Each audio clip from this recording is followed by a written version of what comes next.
تو بچاؤ اپنے آپ کو ان فضول چیزوں سے. کوئی عامل بولے نا جن آیا, بولے تھپڑ ماروں گا, رکھ کے دوبارہ جن کا نام لیا. تیرے اوپر آیا, تیرے باپ پہ آیا ہوگا, تیری ماں پہ آیا ہوگا جن. جب تک یہ کانفیڈنس نہیں ہوگا نا, جنات آئیں گے. کیونکہ جن آپ کا کانفیڈنس دیکھتا ہے, جو جس میں کانفیڈنس ہی نہیں ہے ان پر یہ چیزیں اثر کرتی ہیں. اور 99.9% نفسیاتی بیماریاں ہوتی ہیں. بچے کو جب آڑا ترشا ہونا شروع ہو جائے نا, اٹھ پٹانگ باتیں کر رہا ہے, فوراً کسی نفسیاتی ڈاکٹر کو دکھا دو گے تو قابو میں آ جائے گا. لوگ نفسیاتی ڈاکٹر کے پاس جانے کے بجائے عامل کے پاس چلے جاتے ہیں. وہ کیس کو بگاڑ کے اتنا خراب کر دیتا ہے کہ ڈاکٹر کی دسترس سے معاملہ نکل جاتا ہے. اور بچہ کہہ رہا ہے نا کہ مجھے چڑیل نظر آ رہی ہے, جن نظر آ رہا ہے. بھائی جب دماغی توازن ٹھیک نہیں ہوتا تو جو چیزیں ہوتی نہیں ہیں وہ نظر آ رہی ہوتی ہیں, یہ نیچرل ہے. مولانا شرف علی تھانوی رحمۃ اللہ علیہ کو کسی نے لکھا کہ حضرت میں اللہ کی محبت میں اتنا دیوانہ ہو جاتا ہوں ذکر کرتے ہوئے کہ اوپر چھت ہے لیکن مجھے آسمان کے ستارے نظر آنا شروع ہو جاتے ہیں. اس کا خیال تھا کہ وہ کہیں گے یہی تو کمال ہے, یہی تو قیامت ہے کہ تم اللہ کو یاد کر رہے ہو اور اللہ نے آسمان کے دروازے تم پہ, چھت کے دروازے کھول دیے. تو مولانا تھانوی نے فوراً فرمایا کہ ذکر چھوڑ دو, تمہارے دماغ میں خشکی پیدا ہو گئی ہے. بہت زیادہ ذکر کرنے سے کیا پیدا ہو گئی ہے؟ خشکی. اوپر چھت ہے, نظر کیا آ رہا ہے؟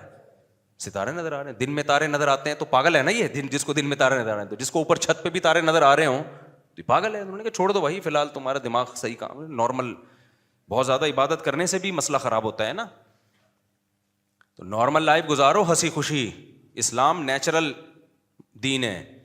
نیچر اور اسلام ایک چیز کے دو نام ہے. تبھی مسلمان خوش ہوتا ہے کیونکہ نیچر پہ ہوتا ہے. دیکھو ہم خوش ہیں نا نیچر پہ, الحمدللہ. شراب نہیں پیتے, آئس نہیں لیتے, سٹے نہیں لگاتے. اب میرے سامنے کوئی آ کے 20 فضائل بتائے. ایک نشئی سے میں نے پوچھا یار تم اتنی خطرناک نشے میں کیوں لگ گئے؟ کہتے ہیں یار میرے دوستوں نے مجھے کہا کہ یار ٹائم یعنی بہت ہارڈ ورکنگ کرنی ہے, محنت بہت کرنی ہے, ایگزام قریب آ رہے ہیں, تو یہ بوسٹر لے لو. بوسٹر آج کل یہ سٹے مٹے کے نا ایک بہت اچھا سا لفظ رکھا ہے, بوسٹر لے لو, اس سے انرجی بوسٹ کرے گی تمہاری. ایک دم فٹ فاٹ ہو کے اسٹڈی کرنا, محنت کرنا, نمبر ٹھیک ٹھاک اچھے آ جائیں گے. جب بہترین نمبر آ جائیں گے اس کے بعد یہ بوسٹر کو چھوڑ دینا, سوتے رہنا پڑے گا. اب میرا کوئی کلاس فیلو اگر مجھے یہ کہتا ہے یہ بوسٹر لے لو, میں پہلے علماء سے پوچھتا جی یہ اتنا انرجی کو بوسٹ کرنا اس چیز کے ذریعے حلال ہے حرام؟ علماء کہہ دیتے حرام ہے. تو میرے لیے اب آپشن کیا ہو جاتا؟ ختم. اسلام مجھے روک دیتا. لیکن جو اسلام کو فالو نہیں کرتے نا ان کے مقدر میں یہ برائی ہے, وہ نشے کی طرف جاتے ہیں کیونکہ اپنی عقل استعمال کرتے ہیں کہ یار ایک دفعہ بوسٹر لے لو, کیا جا رہا ہے. حرام تو ان کی نظر میں تو حلال حرام کوئی چیز ہی نہیں ہے. وہ بوسٹر لیا, اس کے بعد ایک دم ایسے ہو گئے ہواؤں میں اڑ رہے ہیں, چاند کی سیر کر کے آ گئے. انہوں نے کہا یار نیل آرم اسٹرانگ تو چاند پہ کتنی محنت کر کے گیا تھا, ہم یہیں بیٹھے بیٹھے کہاں پہنچ گئے؟ چاند پہ. ایک چرسی سے پوچھا نا, سنا ہے چرس پی کے لوگ چاند پہ پہنچ جاتے ہیں؟ تو کہہ رہا ابھی کہاں بیٹھا ہوں میں. تو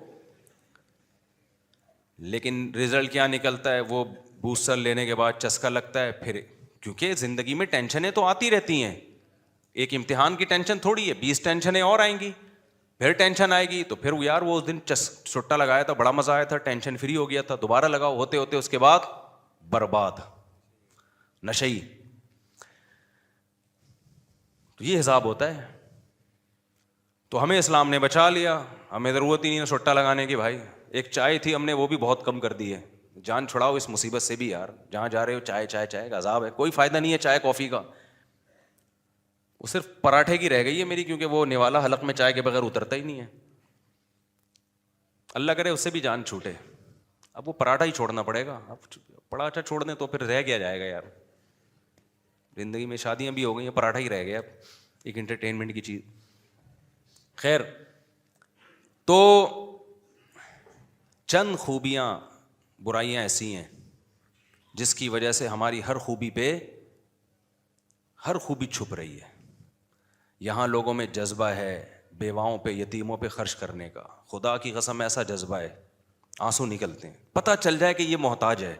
یہ جو لوگ یہاں فقیروں کو دھکے دے رہے ہوتے ہیں نا, اس لیے کہ پتہ ہی نہیں ہوتا, 99 فقیر ڈرامے باز ہوتے ہیں. پتہ چل جائے نا یہ مستحق ہے, میں کہتا ہوں لڑائیاں شروع ہو جائیں گی. کہ یار میں کھانا کھلاؤں گا, وہ کہے گا میں کھانا کھلاؤں گا. ہمارے استاد سعودی عرب میں بہت رہے, انہوں نے کہا سعودیہ میں کوئی یتیم ہو جائے, آپ اربوں کی ہزاروں برائیاں کریں, کیا یتیم ہو جائے نا لڑائیاں ہو جاتی ہیں کہ کون کفالت کرے گا اس کی, یہ لڑائیاں ہو جاتی ہیں کون کفالت کرے گا یتیم کی, کیونکہ قرآن نے اتنے یتیموں کے حقوق بیان کیے ہیں, اتنے حقوق بیان کیے ہیں. آپ کو پتہ ہے سعودی عرب میں کیس ہوا تھا, بی بی سی میں رپورٹ آئی تھی, بوڑھی ماں, ایک بیٹا کہہ رہا تھا میرے پاس رہے گی, دوسرے نے کہا تیرے پاس نہیں میرے پاس رہے گی, بندوقیں نکل آئی تھی دونوں بیٹوں کی. تو کہے میں اپنی بوڑھی ماں کو تیرے پاس کیسے چھوڑوں بھائی, کورٹ میں کیس چلا ہے ان دونوں کا. کہاں کیس چلا ہے؟ عربوں کی بھی. جب آپ فرسٹ ٹائم ملو گے تو ایسا لگے گا بڑے برے ہیں, لیکن کسی قوم کے بارے میں بہت جلدی رائے قائم نہ کیا کرو. جب تک اس قوم میں گھل مل نہ جاؤ, ان کی زبان سے واقف نہ ہو, بہت کلوز نہ ہو جاؤ, پھر اس قوم کی خوبیاں کھل کے سامنے آتی ہیں. ہمارے انگریزوں کے بارے میں بھی بہت جلدی رائے قائم کر لیتے ہیں, عربوں کے بارے میں بھی, مسلمانوں کے بارے میں بھی. پہلی دفعہ میں تو میں بھی کتنے اچھے طریقے سے ملتا ہوں نا, نائس ٹو میٹ یو, میں بھی ملتا ہوں, تو کیا مطلب میں بہت اچھا ہو گیا ہوں؟ آپ رہ کے دیکھو, سفر کرو, پھر پتہ چلے گا بھائی یہ ایسا ہے بھی کہ نہیں ہے. نہ بری رائے قائم کرو نہ اچھی رائے قائم کرو. آپ بولو بھائی ہم اتنا طویل عرصہ ہم نے گزارا ہی نہیں ہے, ہمیں کیا پتہ اچھے ہیں کہ برے ہیں. عربوں میں آج بہت بعض چیزیں بڑی خوبی ہیں, ٹھیک ہے ان کے بد اخلاقی ہے ان لوگوں میں, ایئرپورٹ پہ ہی نظر آ جاتی ہے وہ, لیکن ہماری حرکتیں کون سا ٹھیک ہیں. سعودی عرب میں جو کرپشن میں پکڑا گیا ہے نا, 2 قومیں ہیں وہاں, مصر کے اور پاکستانی, اور ایک بنگلہ دیش. مصر میں بھی الحمدللہ اللہ کا فضل ہے, اللہ نے بڑا نوازا ان لوگوں کا. تو سارے مصری نہیں, وہ نہیں, بہت سارے لوگ. تو ایک امیج بہت برا بن گیا ہے ہمارا وہاں پہ. پھر بھی میں کہتا ہوں وہ جو بد اخلاقی سے پیش آتے ہیں ایئرپورٹوں پہ اور انگریزوں کو بڑی عزت دیتے ہیں, ہمیں نہیں دے رہے ہوتے, یہ بہت غلط ہے. لیکن یہ غلط ہے تو اس کا مطلب نہیں کہ سب کچھ ہی کیا ہے غلط ہے. وہاں یہ پتہ چل جائے نا یہ بندہ جو صحیح عرب ہے. اصل میں عرب میں بہت سارے 2 نمبر عرب بھی ہیں جو اصل عرب نہیں ہیں. ہر آدمی, جب سعودی عرب میں معاشی ترقی ہوئی نا تو ہر آدمی نے جا کے وہاں رہنے کی کوشش کی ہے. خیر ابھی میرا یہ ٹاپک نہیں ہے کہ عرب اچھے ہیں برے ہیں, یہ اس پہ ایک نئی جنگ چھڑ جائے گی. ہم تو یہ بتا رہے ہیں بھائی کہ میں نے ایسے لوگ دیکھے ہیں 10 سال اپنے باپ جو لقوا کا ہے یا فالج کا مریض ہے, 10 سال اس کی خدمت کر رہے ہیں, پیشانی پر لکیر نہیں آ رہی. باپ تو دور کی بات, بھائیوں کو پال رہے ہیں. ایک بھائی باہر جاتا ہے, دوسرے بھائی کو کی معاشی ترقی کی فکر میں لگ جاتا ہے. یہ بڑی خوبیاں ہیں. قربانی پہ کتنا خرچ ہوتا ہے, کتنا گوشت غریبوں کو کھلایا جاتا ہے. اس غربت اور مہنگائی میں بھی کہیں کوئی حادثہ آ جائے, کہیں سیلاب آ جائے, کیسے لوگ تعاون کر رہے ہوتے ہیں بڑھ چڑھ کے, بہت زیادہ کرتے ہیں. لیکن وہی بات ہے, چند خامیاں ایسی ہیں جس سے ساری خوبیوں پہ پردہ پڑ رہا ہے. وہی آدمی جو 1 کروڑ کا چیک یتیموں کے لیے نکال کے دے رہا ہوگا نا آپ کو, آپ اس سے 1 کروڑ نہیں 5 لاکھ کا لین دین کر لو, آپ کے پیسے پی جائے گا. وہ یتیم کو دے دے گا 1 کروڑ, جس کو 5 لاکھ دینے ہیں نا جو فرض ہیں, اس کو 5 لاکھ نہیں دے گا. میں نے ایسے ایسے سخی لوگ دیکھے ہیں, ٹرسٹوں میں دے رہے ہیں, ادھر دے رہے ہیں, ادھر دے رہے ہیں, کروڑوں روپے, اور جو جن کے پیسے لے کے بھاگے ہوئے ہیں وہ راتوں کو اٹھ کے بد دعائیں کر رہے ہیں, میرے 50,000 تو دے دے میرے بھائی, خدا کا اس کے نہیں دیں گے. کیونکہ سوسائٹی میں یہ کلچر ہی نہیں ہے کسی سے پیسے لے کے دینے کا. کرایہ دار جو ہے مالک مکان کو ٹائم پہ کرایہ دیتا ہے, خود سے کبھی نہیں دے گا. مالک مکان 20 دفعہ یاد دلائے گا, 20 دفعہ یاد دلائے گا, ورنہ دے گا ہی نہیں. تو مسلمان کا جو بڑا مسئلہ ہے نا, خیال نہ کرنا ایک دوسرے کا, اس کی رعایت نہ کرنا, ایسا طریقہ اختیار کرنا اپنی عقیدت تو پوری ہو جائے, سامنے والے کی ایسی کی تیسی ہو جائے. لین دین میں, گھروں میں, اب یہ بہت لمبا ٹاپک ہے میرا, جو اصل ٹاپک میں لے کے چلا تھا وہ رہ نہ جائے کہیں. تو اس لیے بھائی جب لوگوں سے ملو اچھے طریقے سے ملو. سمجھ رہے ہو کہ نہیں سمجھ رہے؟ ہاں میت پہ دیکھ لو آپ, کسی کے ہاں میت ہو جائے, عربوں میں جب ہو جائے نا ایک بڑی خوبی ہے ان کے ہاں, میت ہو گئی, غسل کیا, دفن کیا, چلو جی جنازہ پڑھایا, دفنا دیا, ما قدر اللہ, اللہ کے یہاں جو مقدر تھا ہو گیا بھائی. چلو ہمارے یہاں ادھر سے ماموں آ رہا ہے, ادھر سے چاچو آ رہا ہے, ادھر سے نانی نے نہیں دیکھا بچہ, فلانے نے نہیں دیکھا, ڈمکانے نے نہیں دیکھا. پھر تعزیت کرنے والوں کا ایک اتنا بڑا ہجوم کہ جس کے ہاں میت ہوتی ہے وہ کسی کام کا نہیں رہتا. میرے جب والد صاحب کا انتقال ہوا ہے, ہمارے والد صاحب بہت مشہور تھے ہمارے علاقے میں, بہت مشہور شخصیت تھے, جو جانتے ہیں ہمیں بچپن سے ان کو پتہ ہے, فیمس ترین شخصیت تھے, کیونکہ دین کی خدمت انہوں نے بہت کی, تبلیغ جماعت کے امیر تھے. میرے والد صاحب کی رات 10 یا 11 بجے ڈیتھ ہوئی ہوگی, میں مدرسے میں تھا. ڈیتھ بھی اچانک ہوئی نا, مسجد میں عشاء کی پڑھنے کے لیے آئے, صف میں بیٹھے ہوئے تھے, ہارٹ اٹیک ہوا, وہیں گر گئے. میں مدرسے میں تھا, ہمیں اطلاع نہیں تھی, لوگ اٹھا کے ہاسپٹل لے کر گئے ہیں تو پتہ چلا ہارٹ اٹیک ہوا ہے. تو اسی ہارٹ اٹیک کے دوران ان کی ڈیتھ ہو گئی. میرے پاس جب اطلاع پہنچی تو ڈیتھ ہو چکی تھی, لیکن بتانے والوں نے ہمیں ڈیتھ کا نہیں بتایا کہ ایک دم, کیونکہ ہم تو مل کے بالکل فٹ فاٹ تھے. تو بتانے والوں نے یہ بتایا کہ آپ کے والد صاحب کی طبیعت بہت خراب ہے, آپ چھٹی لے کے ہاسپٹل چلے جائیں. لیکن جب راستے میں پتہ چلا کہ جی ان کی ڈیتھ ہو چکی ہے, تو کتنی قیامت گزری ہمارے اوپر. رات 9 یا 10 بجے ان کی ڈیتھ ہوئی ہے, اور الحمدللہ فجر کے بعد ہم ان کو دفنا چکے تھے. اور یہ تاخیر بھی اس لیے ہوئی کہ قبر کھدنے میں تاخیر ہوئی ہے. اگر قبر اس سے پہلے تیار ہو جاتی تو فجر سے پہلے دفنا دیتے ہم ان کو. سمجھتے ہو کہ نہیں سمجھتے ہو؟ نہیں سمجھ رہے میرا خیال ہے.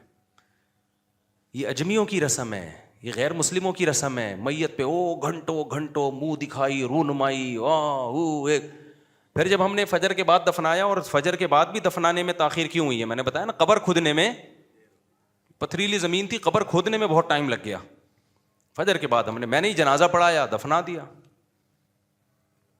اس کے بعد دوپہر 10 بجے تک محلے میں خبریں پھیلنا شروع کہ بھئی حافظ مسعود صاحب کا انتقال ہو گیا. میرے والد صاحب کا نام مشہور تھے حافظ مسعود صاحب. لوگ آ رہے ہیں, بھائی کہاں ہیں؟ میں نے ہم تو دفنا چکے ہیں. یہ نہیں کہ ہمیں غم نہیں تھا, جو میرے اوپر قیامت گزری تھی وہ میں ہی جانتا ہوں. آج لوگ بعض کہہ رہے ہیں نا, حضرت مولانا پہ اعتراض کر رہے ہیں کہ وہ ان کے اتنا بہت بیچارے غم زدہ ہیں, اللہ ان کے غم کو ہلکا کرے. بعض دفعہ انسان کو محبت ہوتی ہے بھائی, وہ طبیعی چیز ہے نا. یہ تو کوئی اپنے محبوب چھن جاتا ہے, انسان کو دکھ ہوتا ہے, غم ہوتا ہے, یہ نیچرل ہے, اس میں کوئی وہ نہیں ہے. تو میرے اوپر ایسی قیامت گزری تھی کہ ہم تو ایک دم سے ہو گیا نا, تصور ہی نہیں تھا. لیکن ہم فجر کے بعد دفنا چکے تھے. لوگ آ رہے کہہ رہے یار کل تک تو یہیں گھوم رہے تھے, مغرب میں تو ہم نے ملاقات کی ہے, تو غسل کب ہوا, کفن کب ہوا, پتہ ہی نہیں چلا. پھر بعض لوگوں نے دلیل دی کہ دیکھو آپ کو رکھنا چاہیے تھا ظہر تک, عصر تک رکھنا چاہیے تھا. جنازہ جتنا بڑا ہو اتنا ثواب زیادہ ہوتا ہے. یقیناً جنازہ جتنا بڑا ہو میت کو فائدہ زیادہ ہوتا ہے, لیکن وہ جنازہ جو سنت کے مطابق ہو. اگر آپ 6 مہینے تک جنازہ روک لو کہ پورا کراچی آ جائے تو جنازہ تو بہت بڑا ہو جائے گا, لیکن یہ عمل جائز ہوگا؟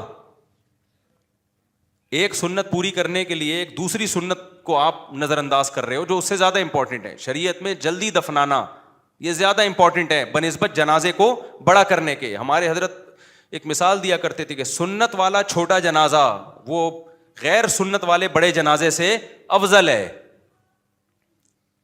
سعودی عرب کے بادشاہ کی میت کو دیکھ کے فرانس یا جرمنی کا پادری مسلمان ہو گیا تھا, اس کے جنازے کو دیکھ کے. سعودی عرب میں بادشاہ کی بھی ڈیتھ ہوتی ہے نا, بڑے آرام سے غسل کفن دفن, چلو خلاص, سمجھ رہے ہو. اور ملکہ برطانیہ کی جب ڈیتھ ہوئی تھی تو کتنے دنوں بعد دفن کیا ہے بتاؤ؟ 1 ہفتہ تو لگا ہوگا. فلانا آ رہا ہے, ڈمکانا آ رہا ہے, یوں آ رہا ہے فلانا. ابے بھائی ان کے لیے دنیا سب کچھ ہے, ہمارے لیے دنیا مسافر خانہ ہے. جو گیا وہ منزل پہ پہنچ گیا, ہم بھی آ رہے ہیں. یہ کوئی پہلی دفعہ تھوڑی ہوا ہے. نہیں آ رہی میرے خیال ہے بات سمجھ میں؟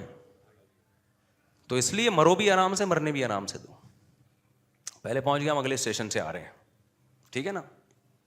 وہ پہلے نکل لیا, ہم اگلی ٹرین سے. کیا خیال ہے بھائی پہنچنے, اس میں کیا غم ہونا تو ایک نیچرل ہے. اب یہ تھوڑی کہ بیٹے کا یا باپ کا غم نہ ہو, وہ تو ایک نیچرل ہے, وہ تو ہوگا بھائی. آپ کا بچہ امریکہ بھی جا رہا ہوتا ہے, آپ کو پتہ ہے اگلے سال واپس آ جائے گا, پھر بھی آپ رو رہے ہوتے ہو کہ یار 1 سال کی بھی جدائی برداشت نہیں ہوتی. صرف بیوی کہیں جا رہی ہو تو نہیں, بیوی میں کے جا رہی ہو نہیں روتا آدمی. میں نے آج کل نہیں دیکھے روتے ہوئے, چاہے 10 سال کے لیے جا رہی ہو. آج کل جاتی بھی نہیں ہے, آج کل جاتی بھی نہیں ہے.